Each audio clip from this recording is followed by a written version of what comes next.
We, Kfar Kanat, chose to create the GreenGive app. We created an app that can link people who want to donate to people who want to receive. And while doing so, the app will contribute to preserving the environment and recycling second-hand items. When you enter the app, you enter your username and password, which leads you to a screen with the possible options. Would you like to give, get, recycle, or buy points? In this case, we chose to get. Then we will reach the possible categories, and after we have selected the item we want, the screen will open with all the product details. In the top left corner, we can see the number of points we have, the delivery area of the item, and an option to chat with the seller. In the chat, we can talk to the seller and hear details and set a date and place to exchange the items. In our chat screen, we have three main variables: the user's name, their message, and the chat history. Initially, the name and message are empty strings, waiting to be filled by the user's input. The chat will store our chat history.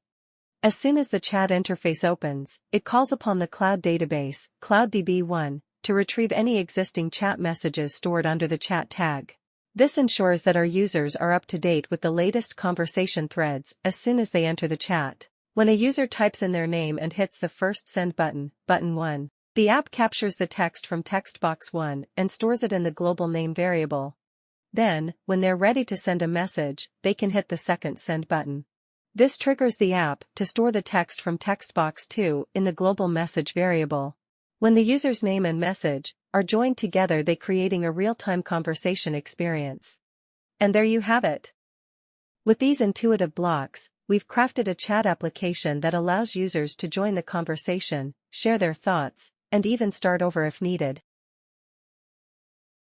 After letting people test our app and our future plan, they suggested we add the option to buy points. That's why we decided to add this. The ultimate goal is that the money will go to charity and to continue developing the application. Another piece of feedback they gave us was to arrange the screens in a more aesthetic and orderly way so that there will be a better user experience. In the future, we would like to add screens like the recycle screen. In that screen, you will have the option to earn points after you recycle bottles by getting a note with a barcode that shows the amount of bottles you recycle. Eventually, we would like to build an algorithm that will be able to scan the barcode and convert them into points so that in the end you will be able to buy different items in the app shop. In conclusion, our main idea is to add more items that will contribute to the process of giving and receiving and promote the world of second-hand and donation. Thank you, and have a green day.